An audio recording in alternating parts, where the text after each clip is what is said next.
a live audience. This is going to be really scary. Undead from Universal Studios in Hollywood, California.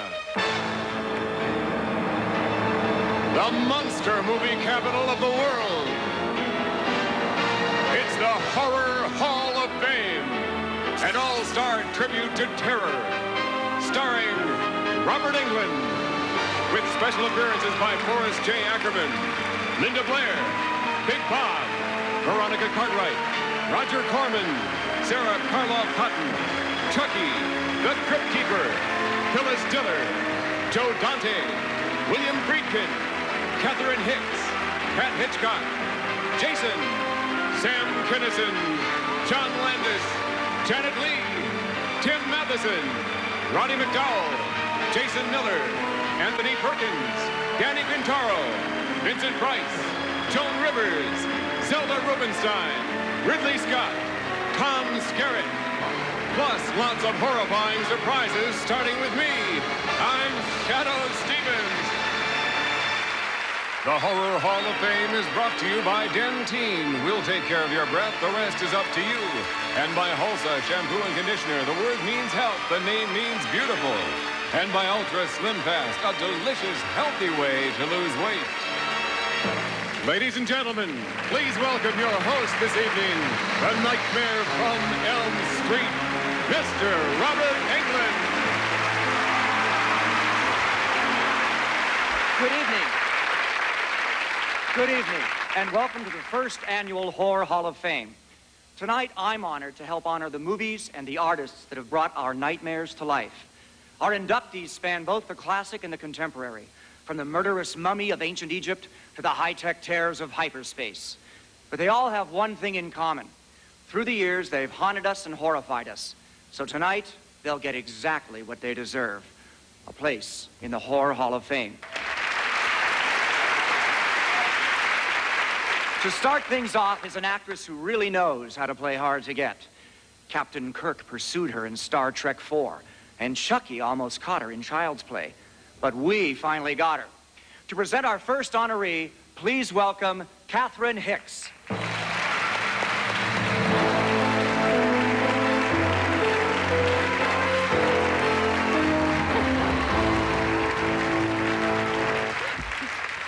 Thank you. Thank you very much.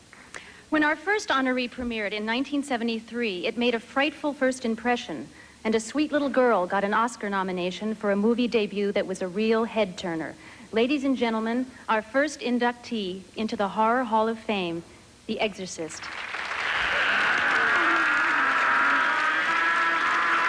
A lot of horror films are made just to scare. You're gonna die up there. But here, it really got under people's skins. Father Karason's my little girl. Because it made evil real. Mrs. McNeil. Yes. I'm Father Mary. On July 25th, 1971, The Exorcist took possession of the #1 spot on the New York Times bestseller list.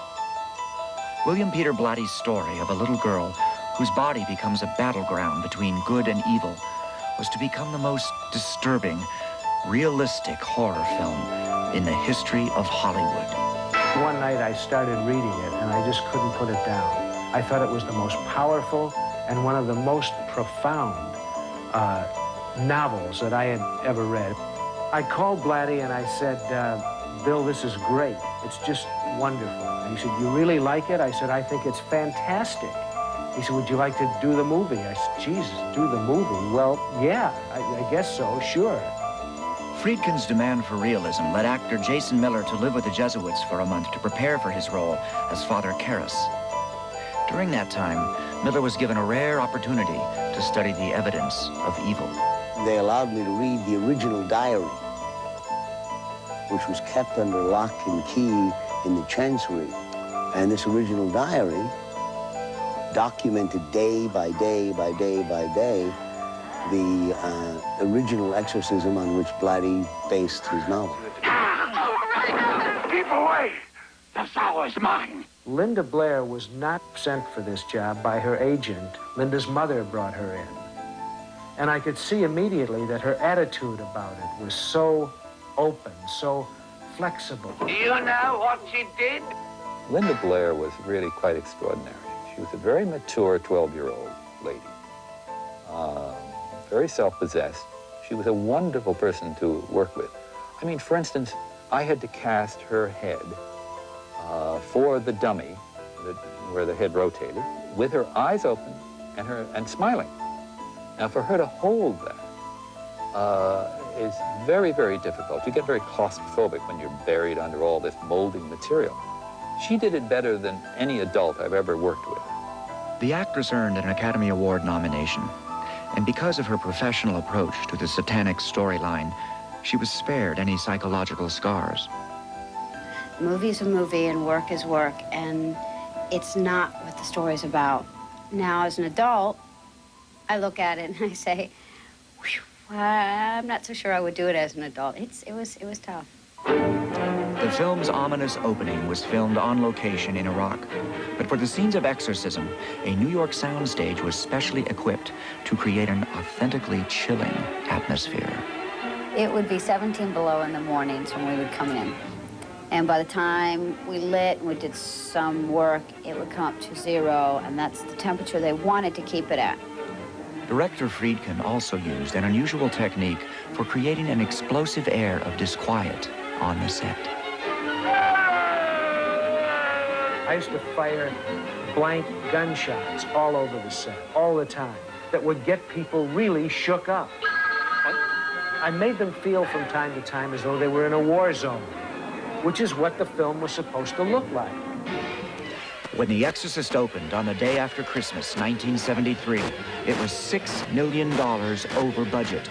It was the target of protest from religious groups, mental health experts, and parents' organizations across America. And it was the biggest hit of the year. Well, actually, I think it's more than a horror film. I think it's got a dimension, a whole theological dimension that other horror films simply don't have. If you're the devil, why not make the straps disappear? That's much too vulgar a display of power, Karis. It's a terribly believable film. You're caught up in this story of a mother and her child. The most terrifying thing that can happen to a parent. Something's happening to her child. I want you to tell me that you know for a fact that there's nothing wrong with my daughter except in her mind. You tell me you know for a fact that an exorcism wouldn't do any good. You tell me that! Blatty portrays evil as evil. There's no question about it. The demonic force that takes over this little child, whatever it is or whatever it may be, is really evil and bad and dangerous and frightening. And it's an unbelievable movie, so I appreciate it each time that I watch it. And at the same time, I'm careful not to watch it before I go to bed. I command you, by the judge of the living and the dead, to depart from the servant of God. By this sign of the Holy Cross of our Lord Jesus Christ, who lives and reigns with the Father and the Holy Spirit. Damien! Amen.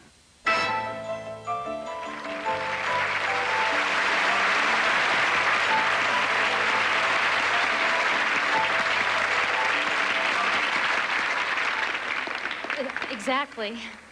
To accept the award on behalf of The Exorcist, please welcome the Pulitzer Prize-winning playwright and star of The Exorcist and The Exorcist III, Jason Miller.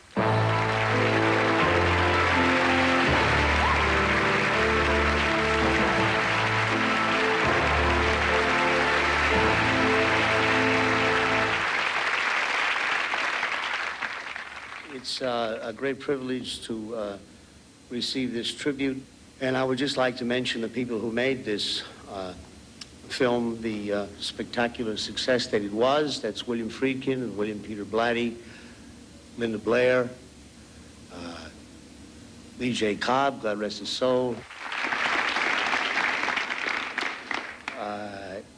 Max von Sydow, and most especially Reverend Father William O'Malley, who was an inspiration to us all. Again, I thank you very much.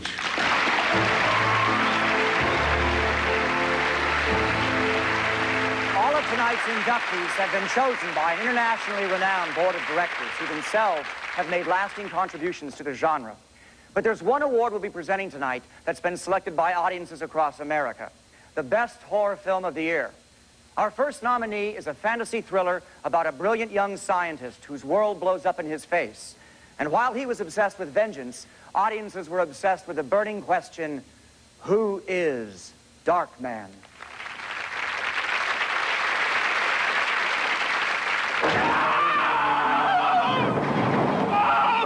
His name's Robert T. Durant! I told you everything! I know, Rick. I know you did. But let's pretend you didn't.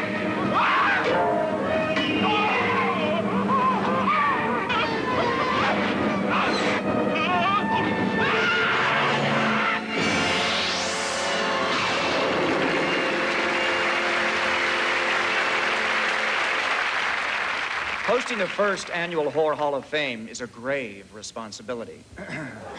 So I dug up an old friend of mine, a real old friend of mine, to give me a hand. From HBO's Tales from the Crypt, The Crypt Keeper. Thanks, Robert.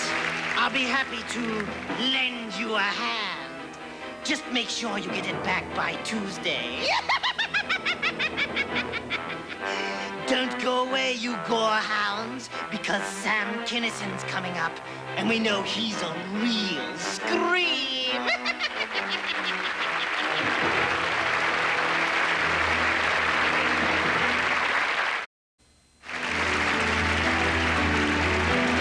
Our next presenter is a producer-director whose very first film was Monster from the Ocean Floor. His latest creation is Frankenstein Unbound. And in between, he's made over 200 movies, including 3 memorable ones starring our next inductee. Ladies and gentlemen, my old boss, Roger Corman.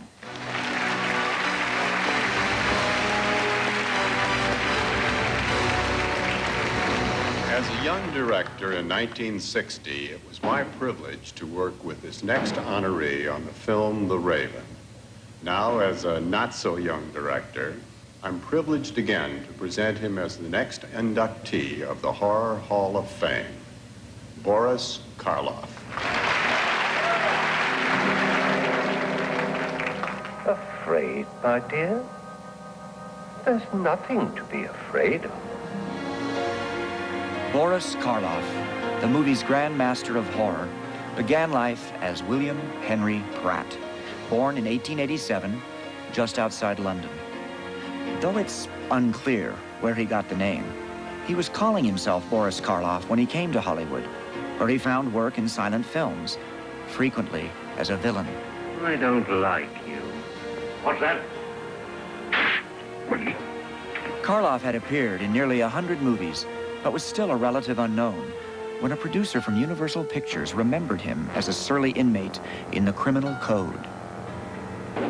Dracula had been Universal's surprise hit of the year, and its star, Bela Lugosi, was scheduled to appear in the studio's horror follow-up.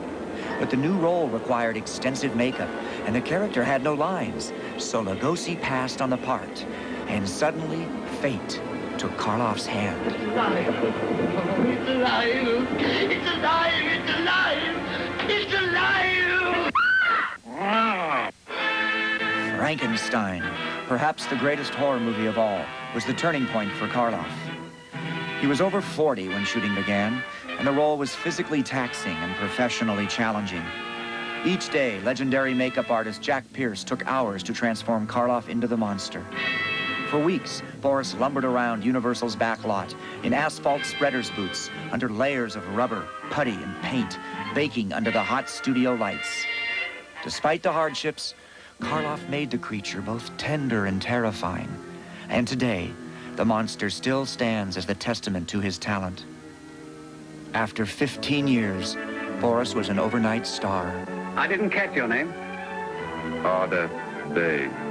The next year, he was back in makeup, giving another eerie, affecting performance as an ancient Egyptian prince returned from the dead and trying to escape the curse of the mummy.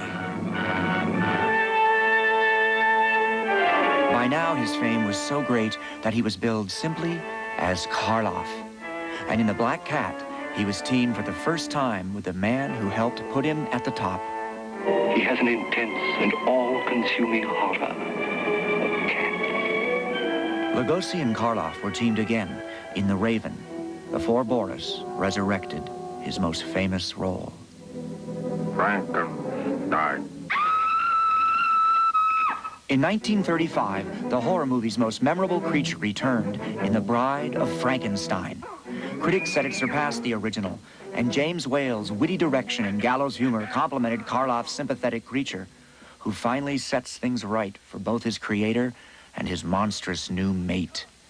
Yes, go. You live. Go.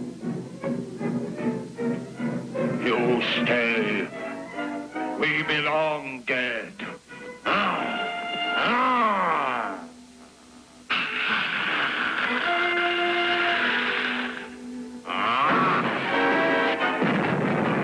Boris was the screen's undisputed king of horror. Outstanding roles in The Invisible Ray, Tower of London, and The Black Room solidified his status, and Karloff closed off the 30s with The Son of Frankenstein, his final screen appearance as the creature. Do you ever see the lads play knife?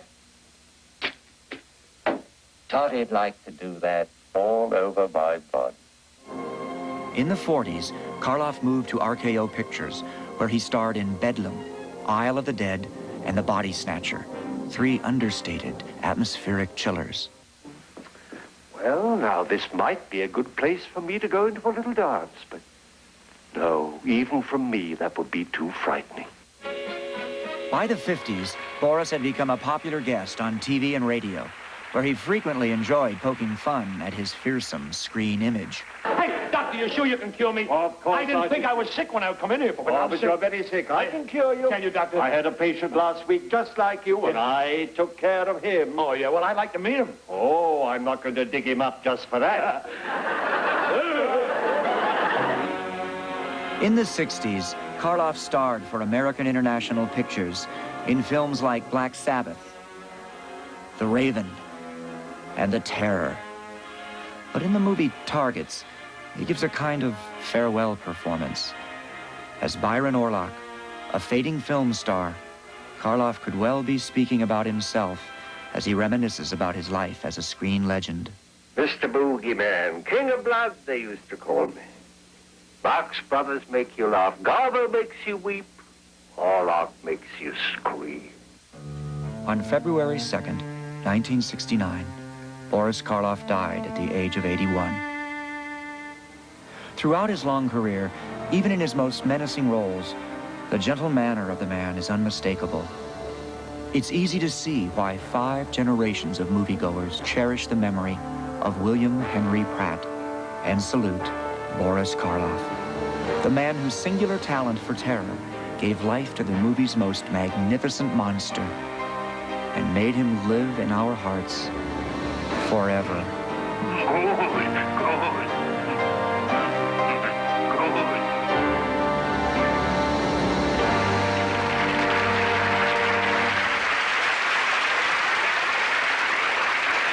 To accept the award for Boris Karloff is his daughter, Sarah Karloff Cotton.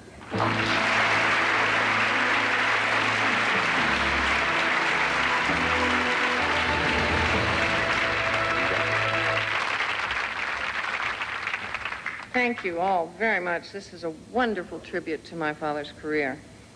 However, in person, he was the gentlest of human beings. So it's ironic that it was this sort of a part that gained him notoriety and fame. But thank you very much for remembering him this evening. For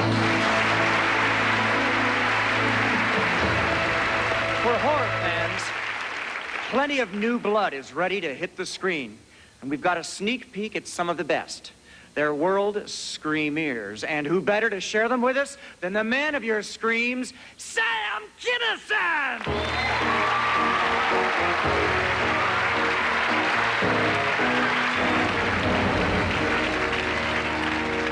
Yes. I've lived. I've just met Sarah Karloff, and I'm like, I had a little trouble wondering why I was here tonight because I know it was the, hall. Horror Hall of Fame. I have to say it just right because, you know, people are expecting something from me on a joke like that. But I've had some experiences in horror. I was married twice, and my movie agent's been legally dead for 3 years. Oh, ah! So, he has no pulse. But anyway, let's go with the films.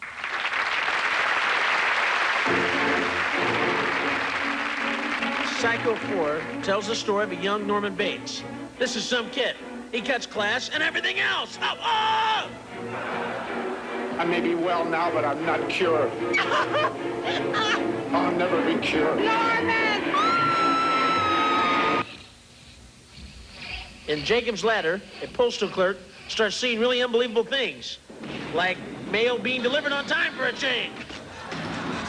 Where are you taking me? Where am I? Where do you want to go? Home. This is your home. You're dead. I'm not dead. What are you then? I'm alive. Maniac cop. Doors don't stop him. Walls don't stop him. Bullets don't stop him. Has anyone tried a donut?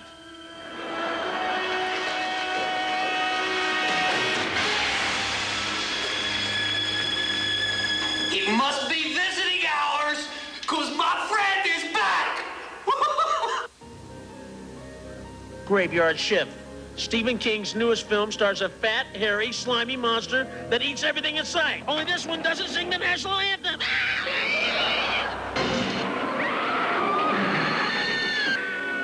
Dark Shadows is back. The story of a monster who will suck the life right out of you.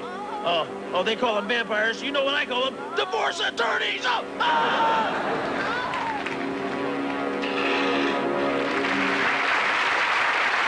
Thank you. It's been a pleasure being here at the Horror Hall of Fame, and I'm going to go back and, since I've dug my own grave with some of those intros here in show business, thank you for having me here tonight. Thank you very much.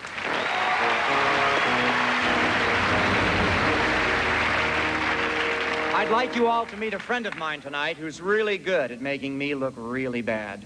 The makeup artist who gets Freddy ready, and the designer of the Horror Hall of Fame Award, Mr. Kevin Yeager.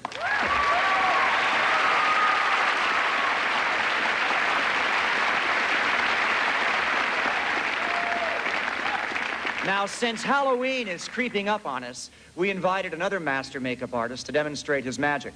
So joining us from his monster lab is the man who created special effect makeups for Ghostbusters and The Abyss, the other Magic Johnson, Steve Johnson. And with him is his wife, Hollywood's reigning screen queen, Linnea Quigley. Thanks, Robert. You know, gang, to do effective makeups like we do in Hollywood, you don't need complicated state-of-the-art equipment or expensive materials. All you really need is a good imagination. Watch this.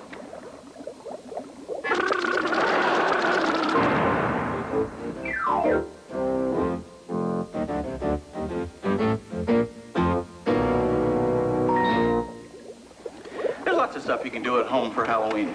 Take teeth, for example. Now, Linnea's got really nice, clean white teeth, but for Halloween, they're a little too clean.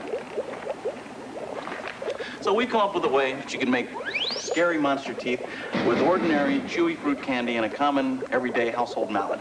So just beat it into a nice workable consistency.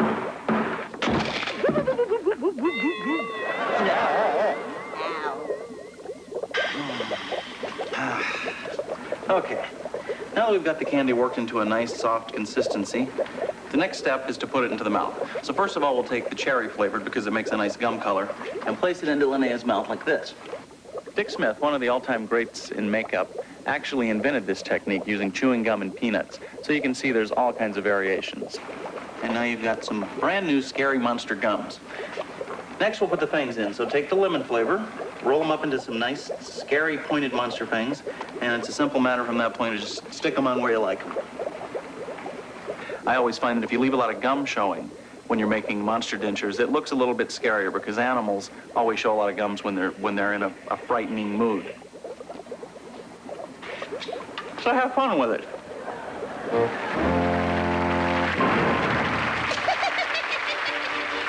Listen, we've got the steamy story behind the psycho shower scene, plus more monster makeups with Steve and Linnea. But first, a little torture. Commercial.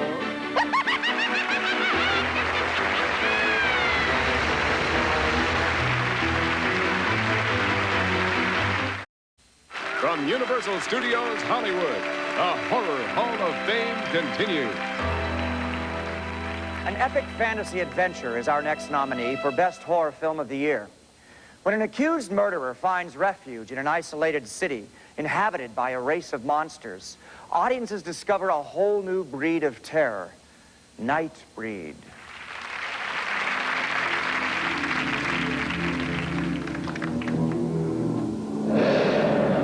Pay no attention. Just give her to me. Babette, no! What's happening to her? What? Is it sick? What's happening to it? Help me.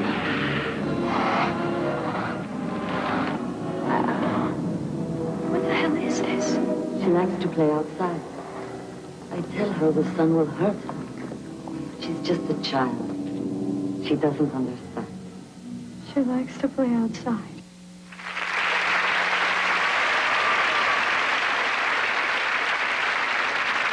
Our next presenter used to spend his entire allowance on the movies, and that turned out to be a pretty good investment because he turned out to be an actor, writer, director, and producer. He's soon to be seen in Stephen King's new thriller, And Sometimes They Come Back. Please welcome Tim Matheson.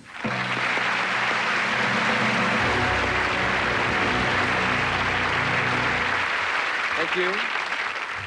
In 1960, moviegoers were eager to check out the latest film by the man whose face was as familiar as the stars he directed.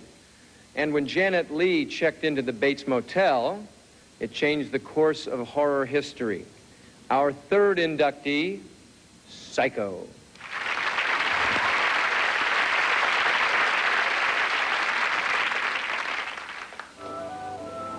Here we have a quiet little motel, tucked away off the main highway, and as you see, perfectly harmless looking, when in fact, it has now become known as the scene of the crime. I think Hitchcock made Psycho out of frustration and boredom. He was constantly in search of something different. And when he found the book, Psycho, written by Robert Bloch, he thought that this was something new, a kind of movie that he hadn't made before, an out-and-out shocker. Shocking details about the unassuming personality of real-life mass murderer Ed Gein gave writer Robert Bloch the grisly inspiration for the character who's been called the Hamlet of horror. I said there's got to be more of a personality behind such a series of killings. So I had to invent one, and I invented Norman Bates. This young man, you had to feel sorry for him. After all, being dominated by an almost maniacal woman was enough to drive anyone to the extreme of, well, let's go in.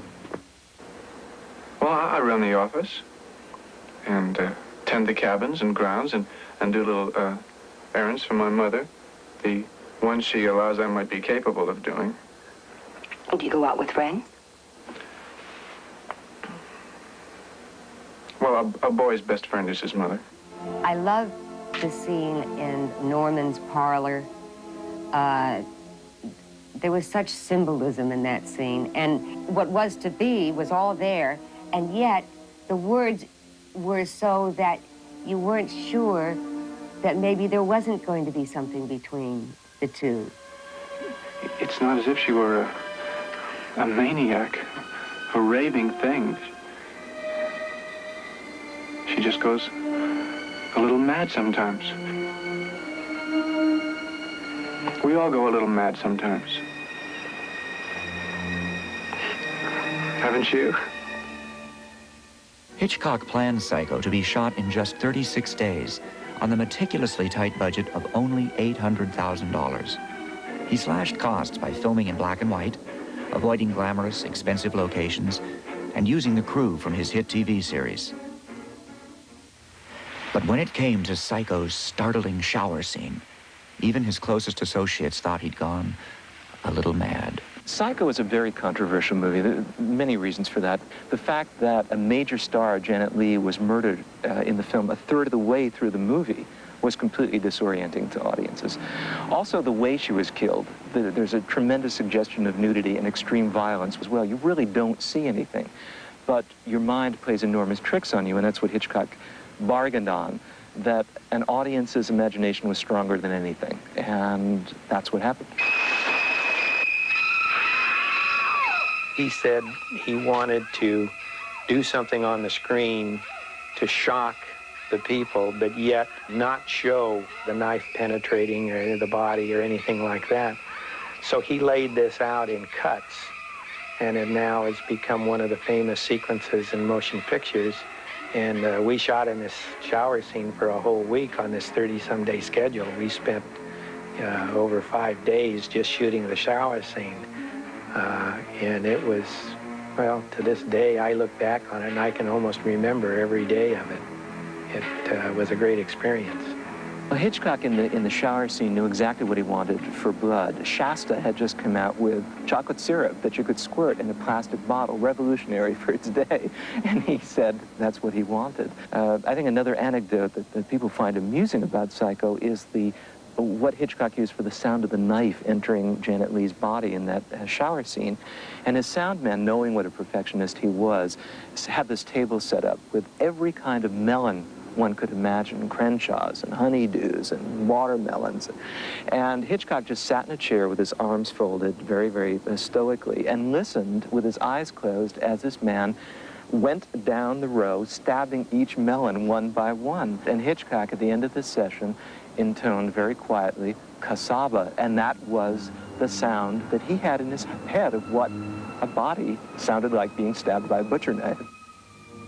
Hitchcock relished the fact that Psycho's other sadistic set piece was shot in the same studio where Lon Chaney, the master of silent screen horror, had made his chilling entrance as the Phantom of the Opera. Now, it was at the top of these stairs that the second murder took place. She came out of the door there and met the victim at the top.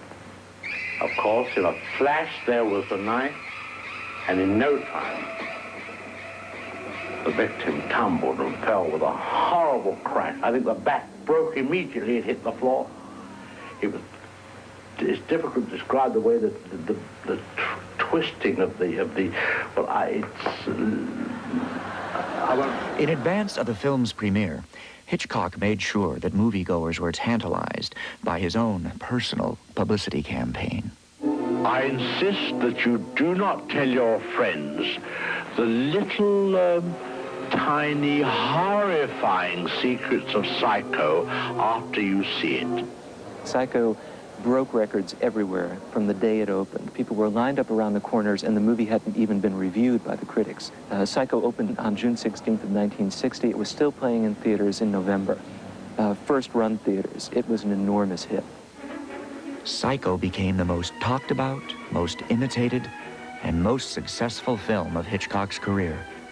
And though it owes much to the work of dozens of talented people on both sides of the camera, clearly, it was the vision of Alfred Hitchcock that guided Psycho to greatness.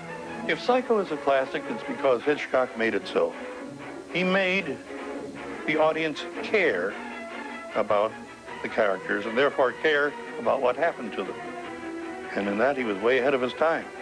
You see, many of the people that have attempted to imitate Psycho think that Psycho is a movie about a shower scene. It is not. It is a movie about human beings and their problems and their secrets. And the fact that some of those secrets are horrifying.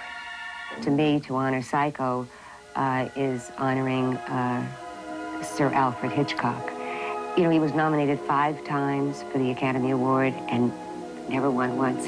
I think the year that we were both nominated for Psycho, I felt worse for him than for me because I was hoping that this would be the one that he would win.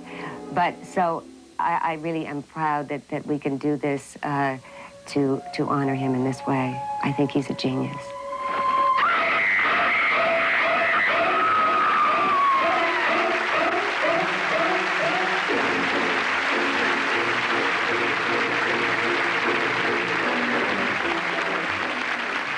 The award for Psycho is one of Hitchcock's and Hollywood's most glamorous leading ladies, despite the fact she hasn't been able to get near a shower in 30 years. Ladies and gentlemen, Miss Janet Leigh.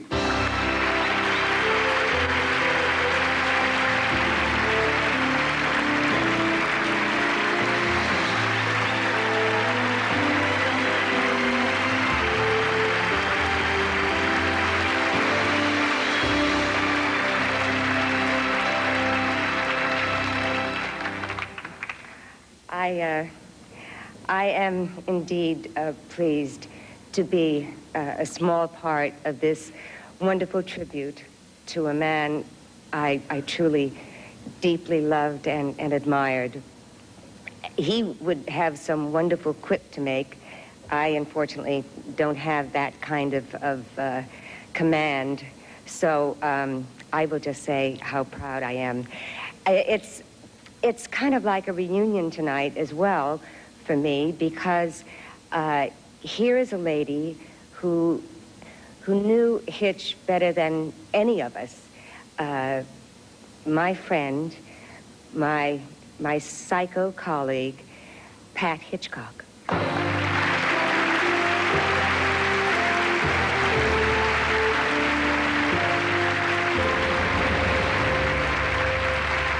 Thank you, Janet, so much. I would like to thank the Horror Hall of Fame for recognizing my father, and I would like to accept this lovely award on behalf of my father and also all of the wonderful people who were behind the scenes and in front of the camera for Psycho. Thank you very much indeed.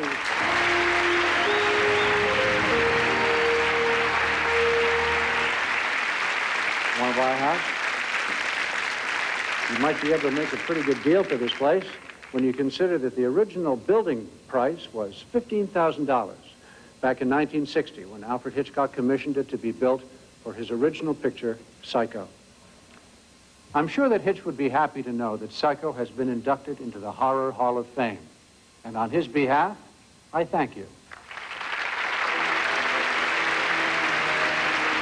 Hitchcock was my hero.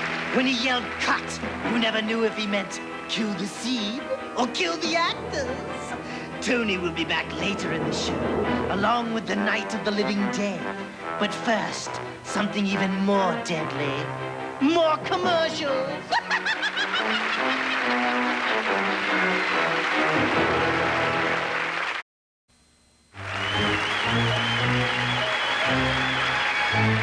To present our next award are two fine actors. One co-stars every week with Tony Danza, and the other has no co-stars because he kills them all. So please welcome from Who's the Boss and Cujo, Danny Pintauro, and from Friday the 13th, my nemesis, Jason.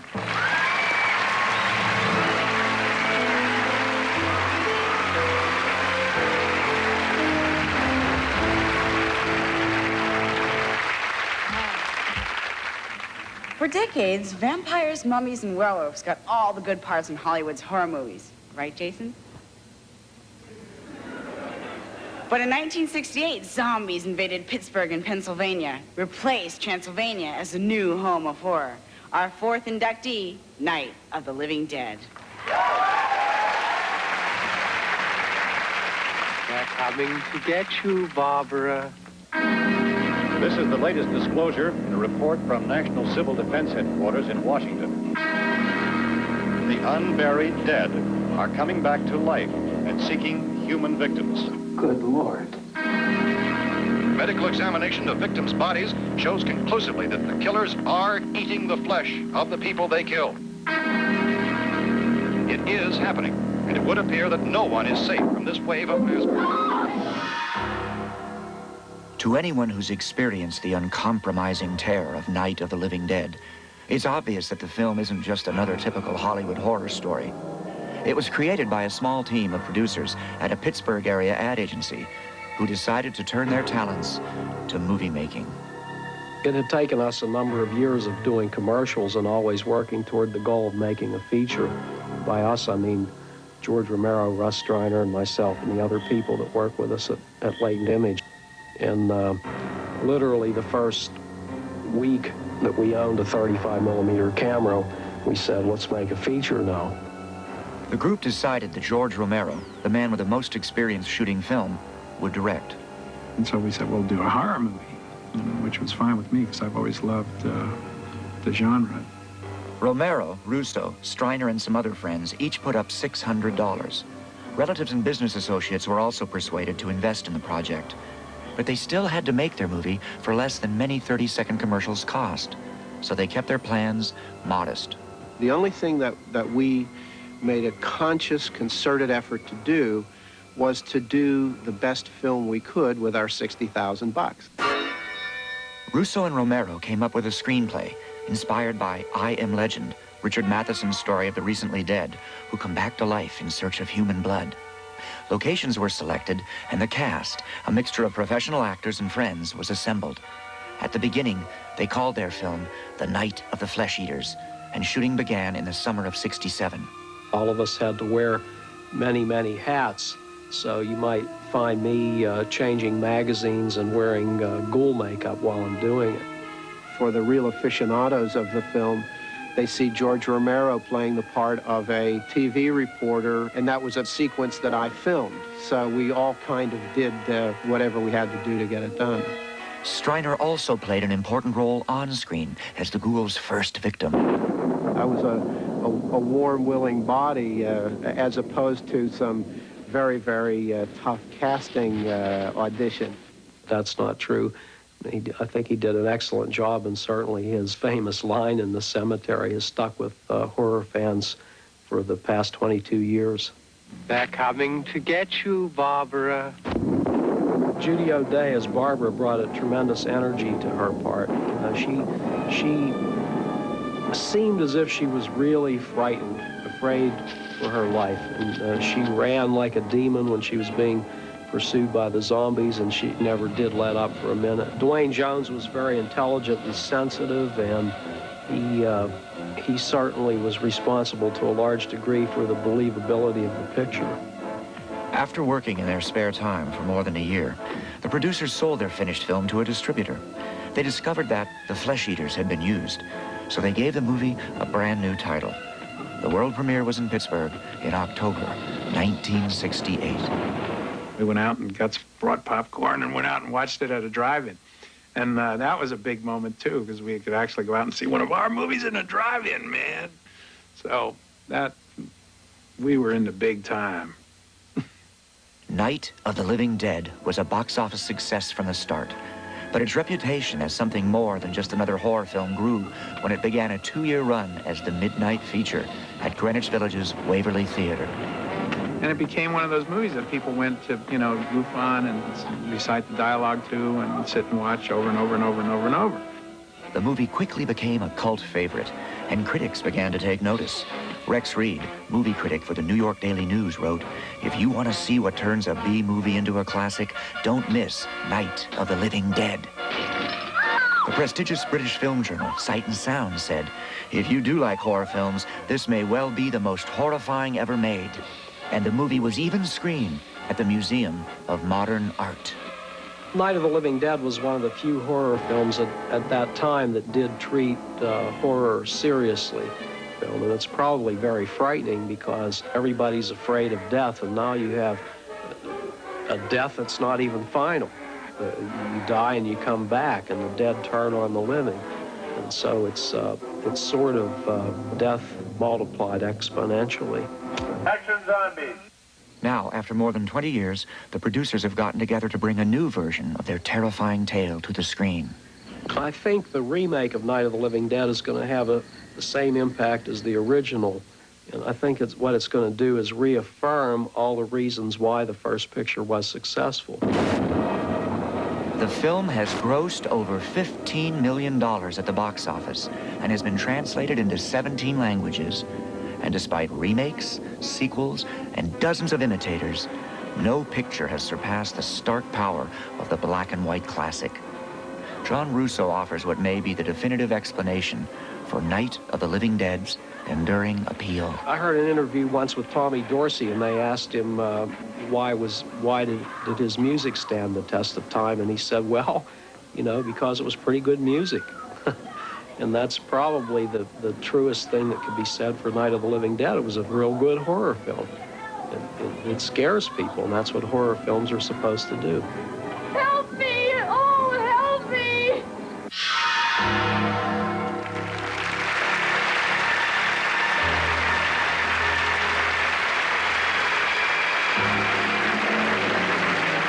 Please welcome two of the original Deadheads, producers Russ Schreiner and John Russo.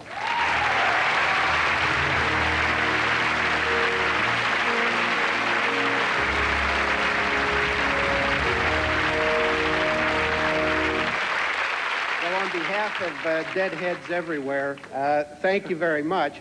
We would be a bit remiss if we didn't thank the co-producer on the film, Carl Hardman, and a very special thanks to our good pal, George Romero, who unfortunately is on location tonight. He sends his warmest regards and thanks you very much. I'd like to thank the entire cast and crew who worked so hard to help us make a hit picture on a shoestring. And also, we consider this award a tribute to Dwayne Jones, who is no longer with us. Thank you very much.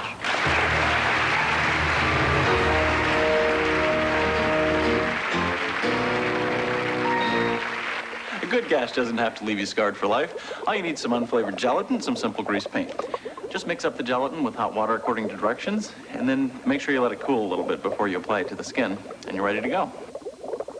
Just apply the gelatin in the area of the wound, and make sure you keep the edges of the wound thinned down a little bit so that it looks as though you're building up a deeper area toward the middle. Let it dry for a few minutes and then add some powder. That keeps it from sticking to itself. Brush out the excess. And all that's left now is a little paint. So, start out with some deep red and black. That'll give you a nice illusion of depth. The next thing we need to do now is make the gelatin actually look like part of Linnea's neck.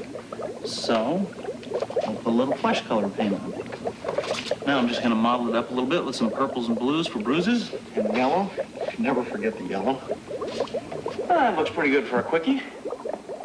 Yeah, I know. We'll add some safety pins for a really gruesome effect.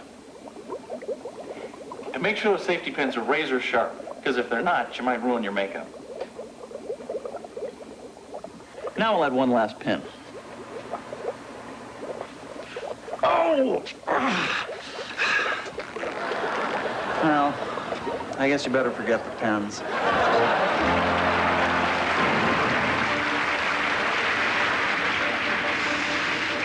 I don't know if this is face powder or my dear departed sister Helen. Next, you'll meet the man who really gave Stephen King something to write about. Thinking of departing, my dearies? Over my undead body?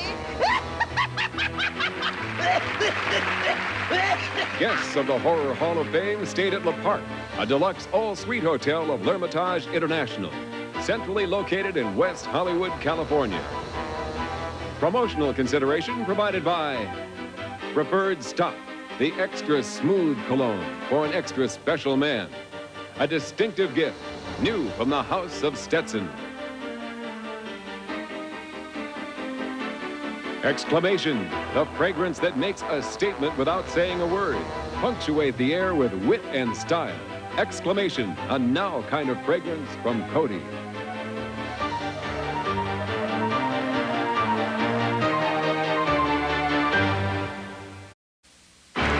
Now, from Universal Studios Hollywood, more of the Horror Hall of Fame with your host, Robert Englund.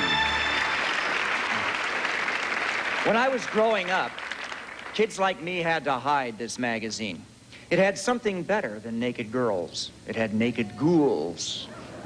Our next honoree is the Hugh Hefner of horror, the publisher of Famous Monsters of Filmland magazine, Forrest J. Ackerman. I have only discovered as an adult how influential Famous Monsters of Filmland was.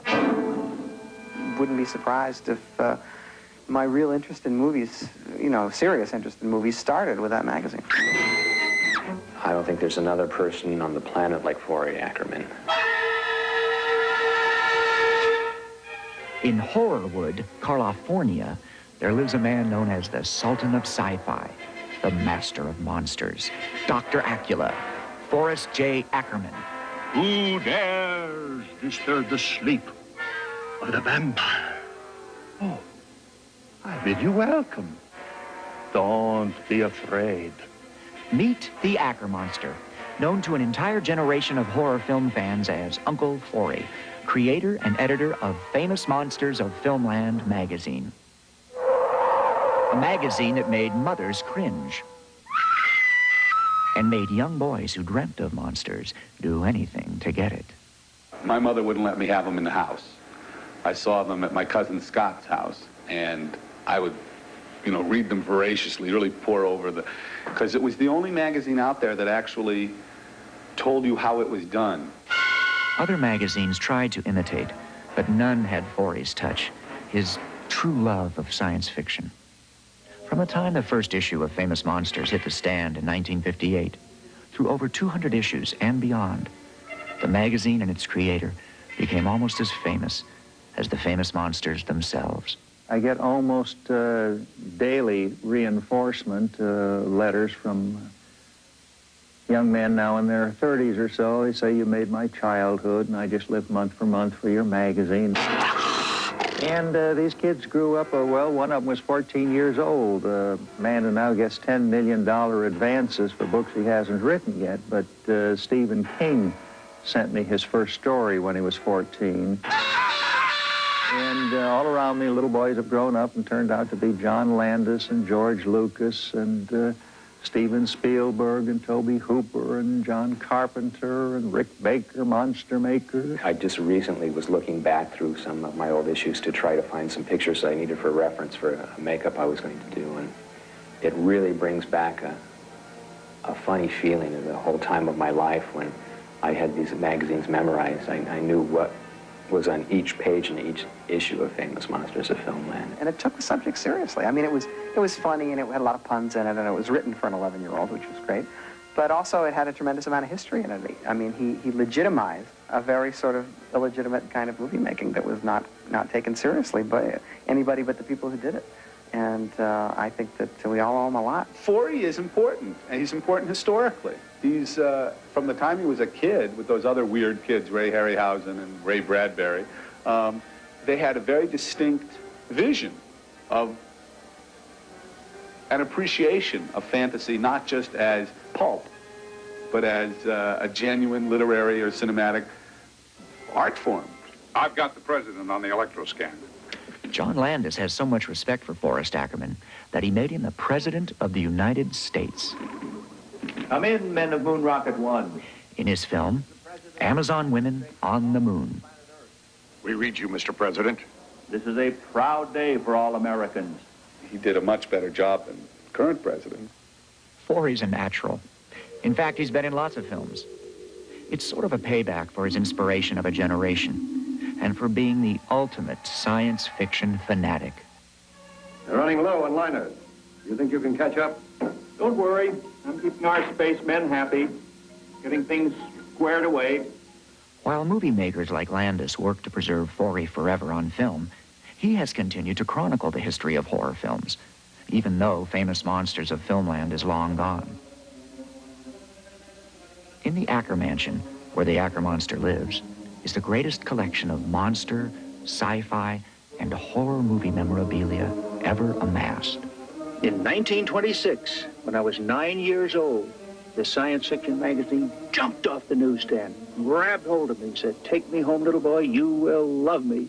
From there it grew. 3 years after that, my mother was quite concerned. She said, "Son, do you realize how many of these magazines you have?" And I said, "No." And she said, "Well, I just counted them. You have 27. How can you imagine why by the time you're a grown man, you might have 100. At last count, Forrest J. Ackerman had 40,000 books, over 100,000 movie stills, hundreds of posters and autographs, and over 600 props, like the famous Dracula ring given him by his friend Bela Lugosi, and the Mummy's ring, a gift from Boris Karloff. He's collected everything that ever came his way. I mean, if it was so much as a napkin that Boris Karloff used at a bar. And he's got it all in his house. And not only that, he lets people see it. I mean, he has tours, and he lets kids who rob him blind and look at the stuff, you know. I mean, he's a big kid. He's the biggest kid that I ever met. And I hope he always will be. Here's lurking at you, babe.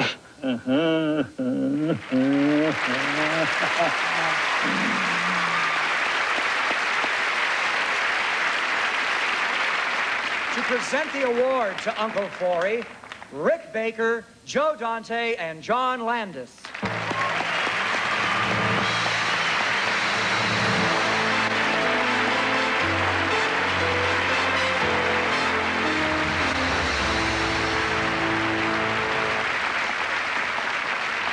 is why we're behind the camera. Nothing could give us greater pleasure than to present this award tonight to somebody who's meant a lot to us. Ladies and gentlemen, Forrest J. Ackerman.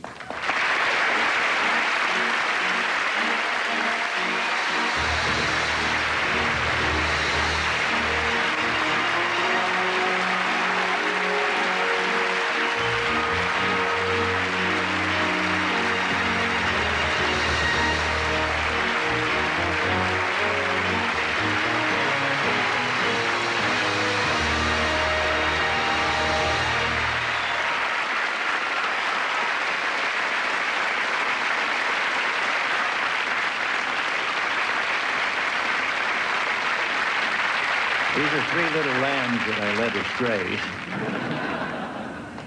I don't know if you're really able to see this quite clearly. It seems to be the Grim Reaper. I'm wondering if he has a relative called Jack the Reaper. I guess without a pun, you wouldn't have believed it was me. Well, we have the Oscars, the Emmys, and the Grammys. And it appears to me that I probably just received the first Grimmy. So, hooray for Hollywood. I wrote a note to Forrest Ackerman, but it ended up in the dead letter office. Next, a lady who'll kill you with comedy. Don't go away, we'll be right back.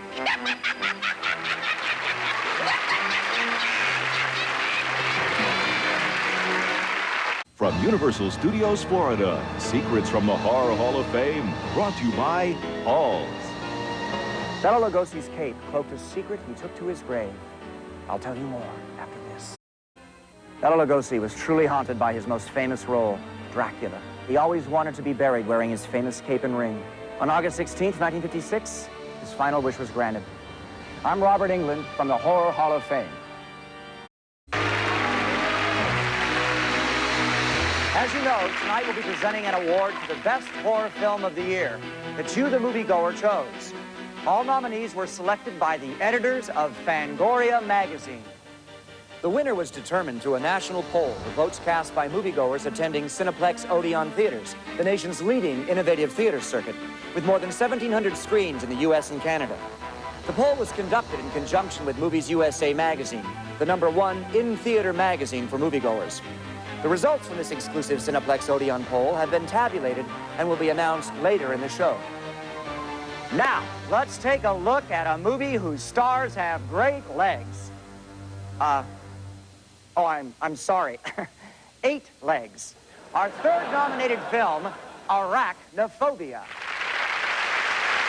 There's a rumor going around that some kind of spider might have killed Sam Metcalf, maybe Margaret, maybe even my Bronco. Doubtful, Henry. There was a case in Florida where one of my colleagues bumped into a nest of black widows. Sustained over a dozen bites and lived. Of course, he permanently lost control of all of his bodily functions. There's no spider here. But I will hunt down the alleged arachnid and spritz him to kingdom come. Our next guest has been killing audiences for years. Her weapon, a razor-sharp sense of humor. Please welcome the star of the upcoming horror comedy, The Boneyard, Miss Phyllis Diller.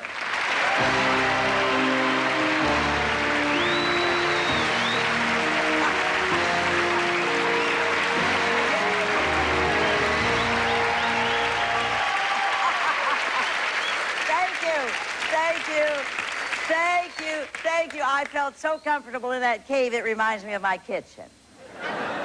I'm not cut out for housework, I'll tell you that. Fang keeps saying, well, housework never killed anybody. I said, why take a chance? We got a ring around the tub you can set a drink on. Today I used a weed eater on the shower curtain. And of course I'm here because I live with a bunch of monsters. Fang, oh, please. Happiest day of my life will be the day I open the refrigerator door and see his face on a milk carton. And then his mother, the real monster, oh my God. Oh, I don't know how to describe her. Picture Tip O'Neill in a sundress.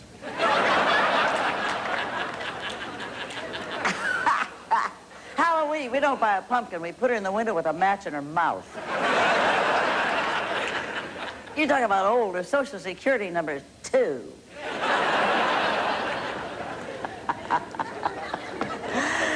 Oh, and speaking of old, the best contraceptive for old people is nudity.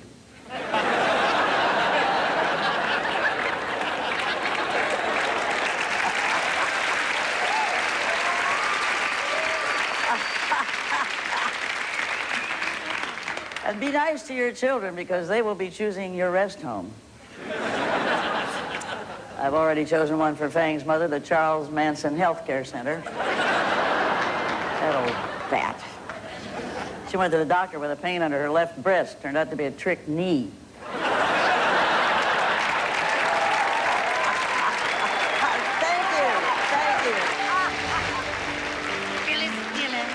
Living proof that comedy isn't pretty.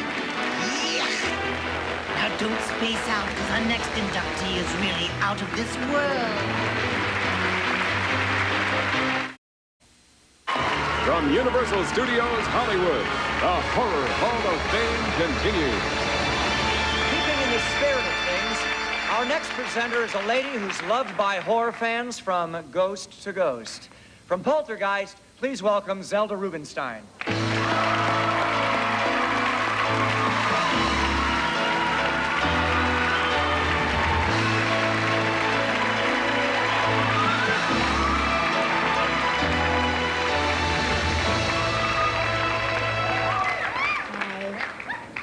In space, no one can hear you scream, but that's not the case in movie theaters when our next inductee burst onto the screen and pioneered a new kind of technological terror.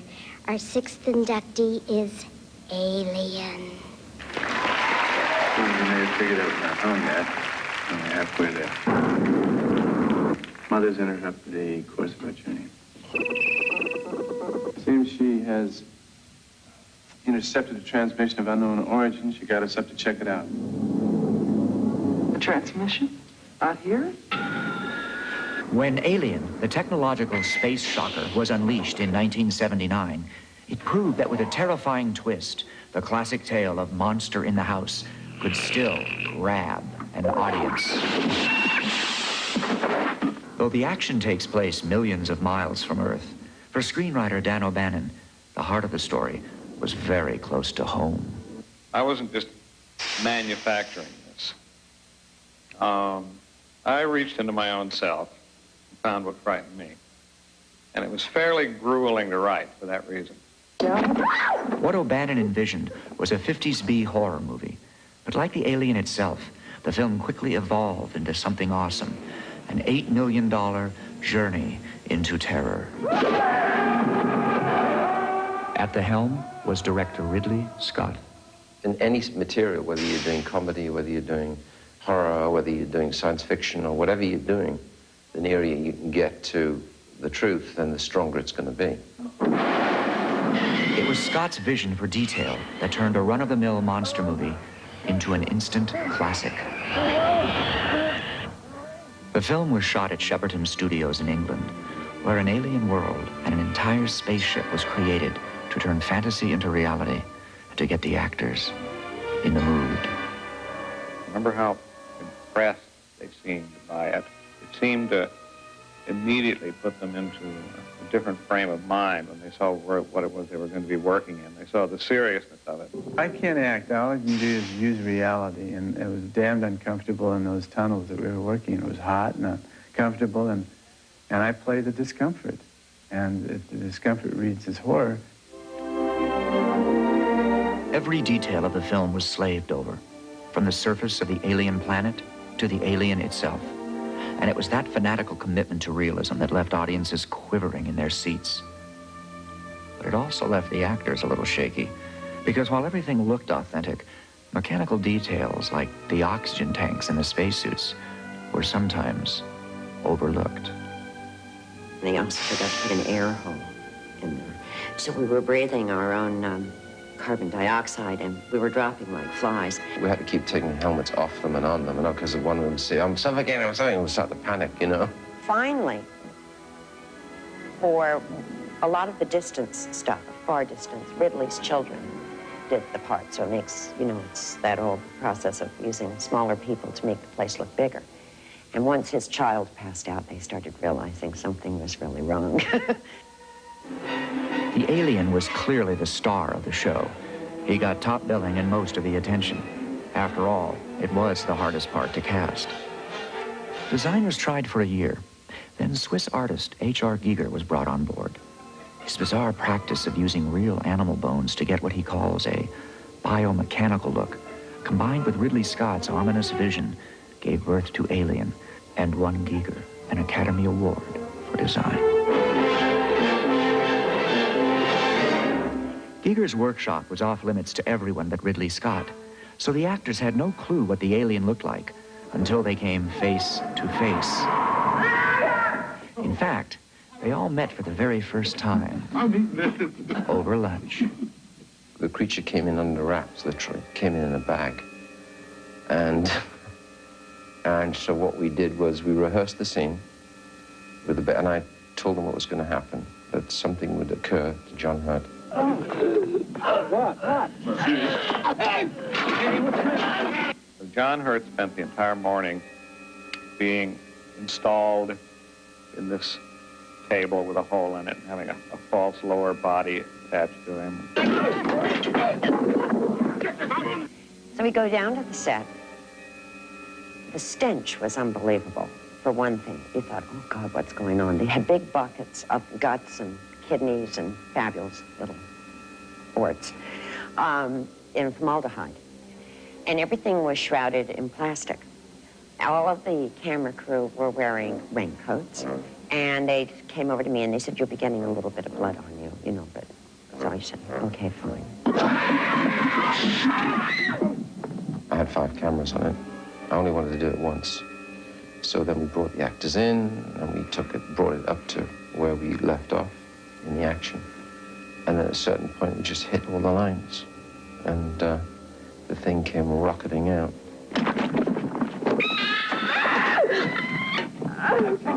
When this thing came up, it was unbelievable.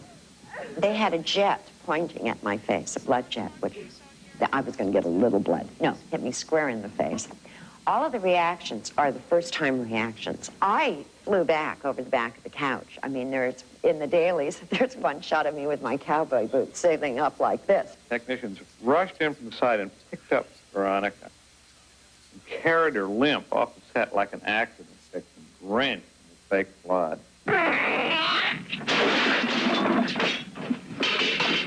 I think you've got to leave something to people's imagination. And Alien did leave something to your imagination, as you were never quite sure what that thing was. And it could be anywhere. And that allows people to, as an audience, I think, get more scared. In its opening weekend, Alien made film history by earning a record $4 million, an honor previously held by box office bonanza Star Wars.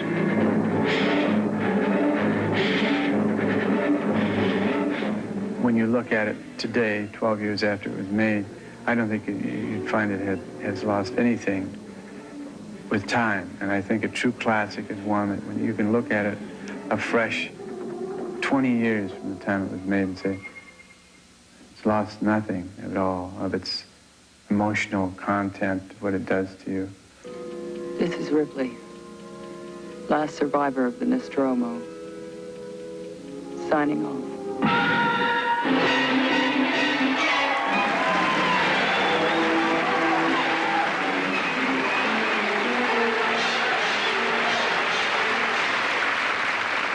Ladies and gentlemen, the star of Alien, Tom Skerritt.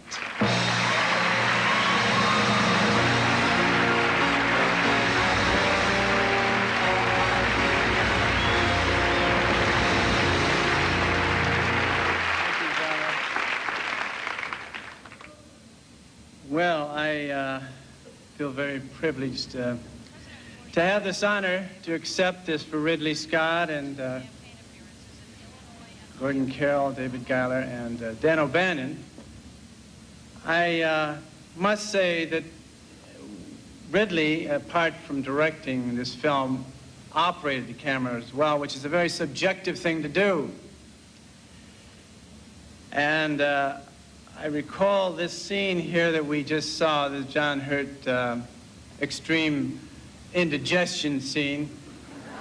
Ridley was looking in the camera, and he really hadn't said much to us at that point.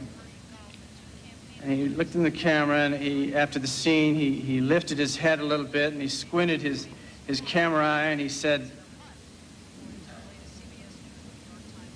"Interesting." And that, as I recall, was his only objective directorial comment in 3 months of filmmaking.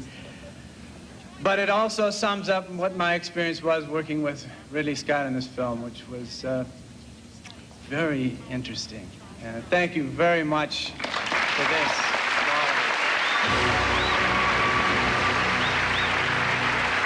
The next nominee for Best Horror Film of the Year stars a bunch of little critters who go to New York and end up mugging it. Our third nominee, Gremlins 2, The New Batch.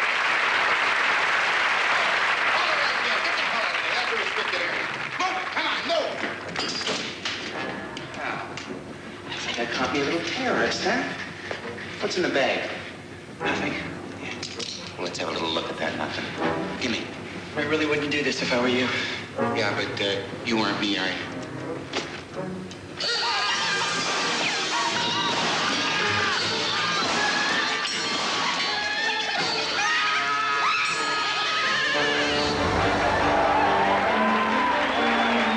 Next, we're gonna put a new spin on things with a look at horror around the world. Iron cologne, rugged, sexy, distinctively masculine. Pump some iron today. Lady Stetson, the all-American fragrance for today's spirited woman. Lady Stetson, a declaration of independence. Get ready for a nightmare on your street, and this nightmare's name is Freddy Krueger. This 4-player game means 4 times the fun and terror.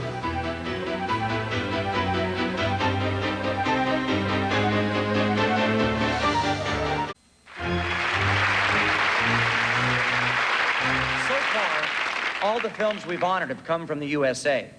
American monster movies are popular almost everywhere in the world.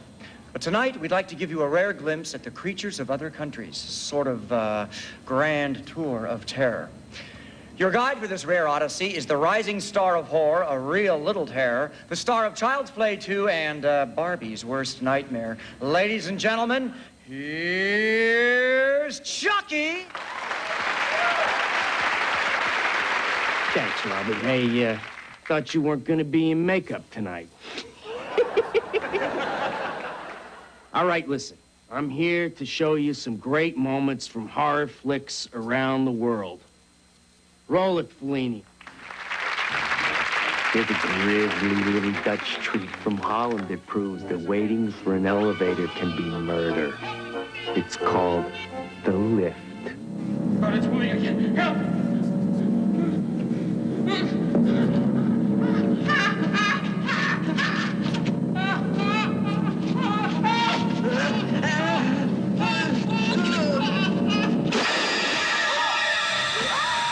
And this flick has a title that says it all. Amsterdam. Travel with me now to the black hole of Calcutta. India's horror fans are treated to a Taj Mahal of terrors. And their movies in between vampire attacks, there are these musical numbers. Now that's scary.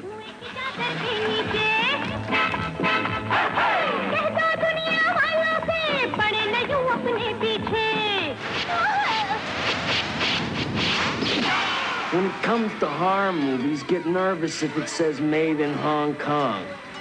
Here's a little appetizer from China's menu of hot Sichuan screamers. A Chinese ghost story is one of Hong Kong's all-time horror hits. If you don't like to be scared, close your eyes and no Peking.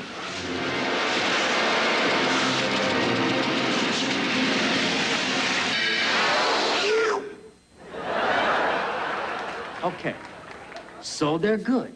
But when it comes to spending your hard-earned money on a real movie, remember, buy American. Go see Child's Play 2.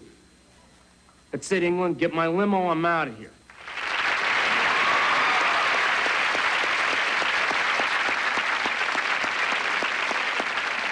Thanks, Chucky. You're a real doll.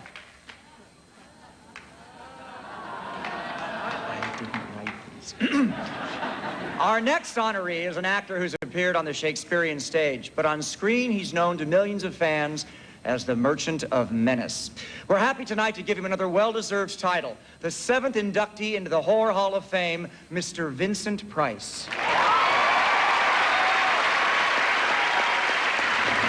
Born in St. Louis, Missouri in 1911, Vincent Price knew at an early age that he wanted to be an actor.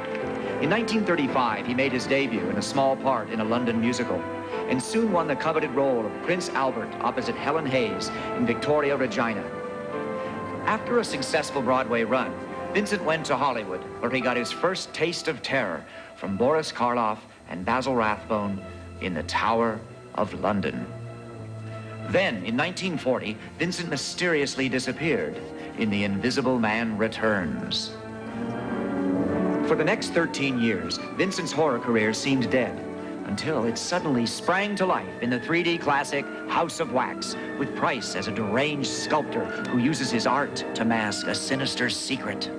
Everything I ever loved has been taken away from me. Not you, my Marie Antoinette, for I will give you eternal life.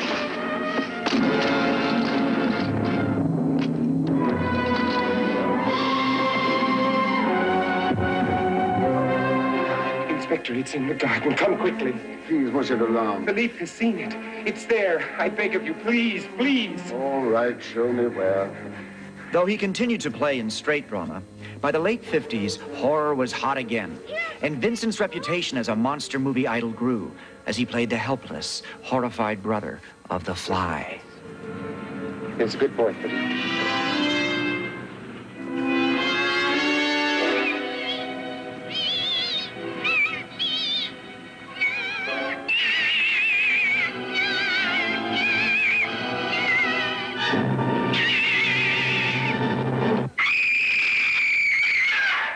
Vincent had found a home in horror movies, and soon he proved how hair-raising a host he could be in the House on Haunted Hill. I'm Frederick Lauren, and I've rented the house on Haunted Hill tonight so that my wife can give a party. A haunted house party. She's so amusing. Who are you? The 60s opened the door for Vincent's golden age of horror, when he signed with American International Pictures for a series of films based on the works of Edgar Allan Poe, stylishly directed by the king of the B-movies, Roger Corman. The Fall of the House of Usher, The Pit and the Pendulum, The Mask of the Red Death, The Tomb of Ligeia were among Price's finest performances, as he played brooding heroes, haunted by family curses, tormented by fear, and obsessed with bizarre premonitions of doom. You are about to enter hell, Bartolome. Hell! The netherworld, the infernal regions, the abode of the damned, the place of torment, pandemonium, Abaddon, Tophet, Gehenna, Naraka, the pit, and the pendulum. The razor edge of destiny. Horror fans around the world hailed Vincent Price as the screen's only rightful heir to the legacy of Chaney, Karloff, and Lugosi. In 1971, Vincent created what may be his most memorable movie madman, the abominable Dr. Phibes. Few remaining minutes are all you have. Because when the acid reaches him, he will have a face like mine.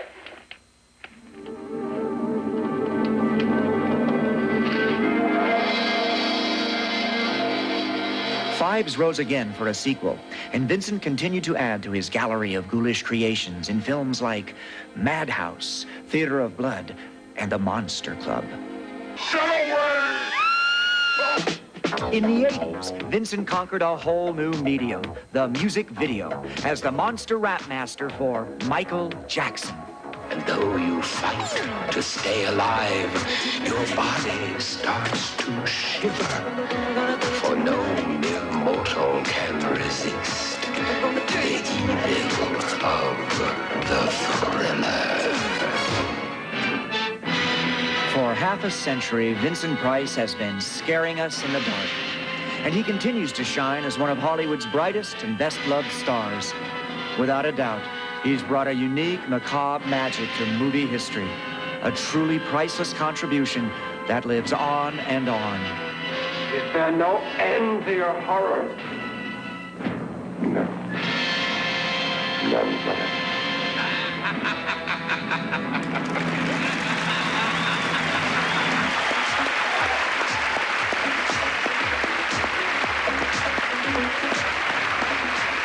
Vincent could not be with us tonight, so he went to his home in the haunted hills of Hollywood instead. To present the award is an actor whose films include Planet of the Apes and more recently Fright Night, and whose friendship with Vincent goes back 40 years. Ladies and gentlemen, Mr. Roddy McDowall. Well, now, Vincent, because we have known each other for so many decades, almost 5 to be exact, and because I think you are one of the sweetest, kindest, dearest, most elegant fellows I've ever met in my life, I think it is totally appropriate that I'm honored to give you the Lifetime Achievement Award for being just plain evil. Oh, thank you, Roddy. And on behalf of all of those millions who you've terrorized and thrilled and scared and delighted, just scared right out of their seats, I'm very honored to induct you into the Horror Hall of Fame. Wonderful. Wonderful. Thank you, thank you, thank you. Honor of his induction into the Horror Hall of Fame. You know, when I heard that you were going to be kind enough to present this to me, I knew that you would come dressed correctly, beautifully dressed, as always, groomed, as they say. But I didn't quite know what to wear to be an inductee into the Horror Hall of Fame, so I put on my usual little outfit of touch of blood, little death, and no face. I love it. It's wonderful. And I'm very thrilled. You know, quite truly, for all of us who've been in horror pictures throughout the years, we've all thought that they've been vastly underrated. They've done an awful lot for movies to bring people into pictures, to thrill people, to give them the fun of a scare, and also, I think, to bring a lot of people together. You know, when I used to take my girlfriends to early horror films with my friends Boris Karloff and people like that, it was wonderful because she would lean over and grab my hand. And many, many a romance has come out of that. Just think of it. I'm a romantic actor, and I thank you. Congratulations, Vincent. We all love you very much indeed. Very beautiful. Bless you. Hello, I am the creature in the blonde lagoon. You thought I was in New York. Joke's on you, Vinny. I am here to say congratulations. No one deserves the honor more. For years, you scared all of us. You made us shiver in fear. You've sent chills up or down our spine. And to think we paid $6.50 at Ticketman's and we could have gotten the same feelings on the street for free. Anyhow, congratulations. I love you so much. I'm glad you're in the Horror Hall of Fame. You are just the best.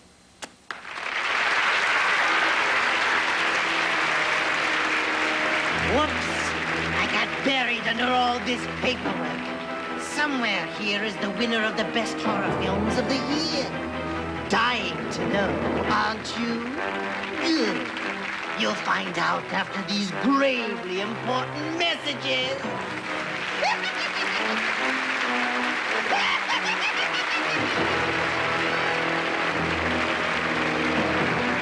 The Horror Hall of Fame continues. This next film featured an underground star that really gave audiences the shakes. Our fifth and final nominee for Best Horror Film of the Year, Tremors.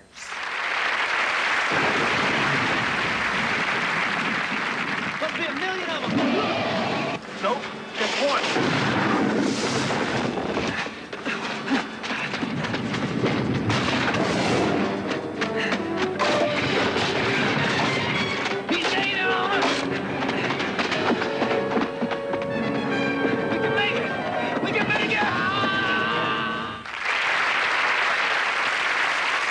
Ladies and gentlemen, Mr. Anthony Perkins.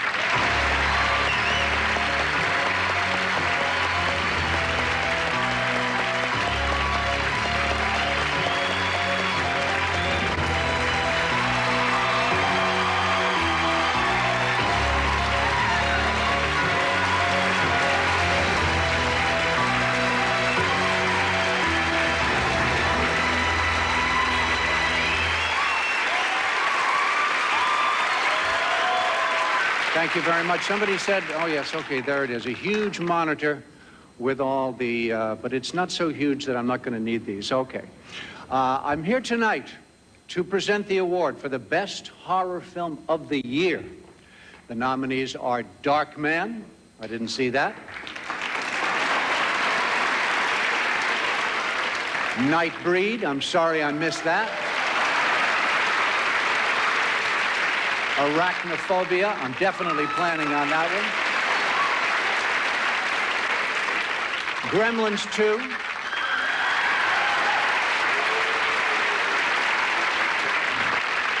And the one that you just saw the clip from, Tremors.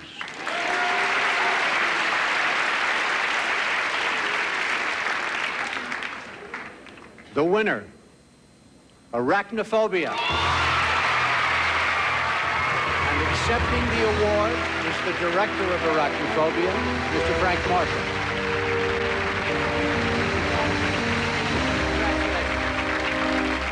Thank you very much. I was just happy to be nominated, but to win this wonderful award and be amongst these great movies that we had this summer is really unbelievable.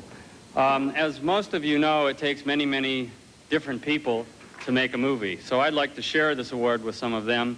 Our writers, Don Jacoby and Wesley Strick, executive producer, Steven Spielberg, my producers, Kathleen Kennedy and Dick Bain, a fantastic crew, including many, many spider wranglers running around after the spiders that got loose, and a great cast. Oh, my heavens. Well, actually, this award really belongs to the star of Arachnophobia, and I think he should be here to pick it up, and here he is, Big Bob. Thank you very much.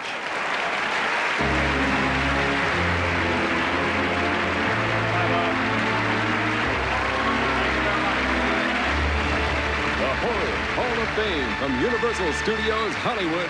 We'll be right back.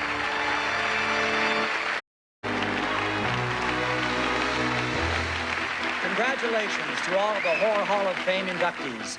And a special thank you to my good friend from HBO, The Crypt Keeper. Good night, Roberts. See you on Tales from the Crypt, kiddies. Unpleasant dreams. I look forward to seeing you all next year when we do the sequel, Horror Hall of Fame 2.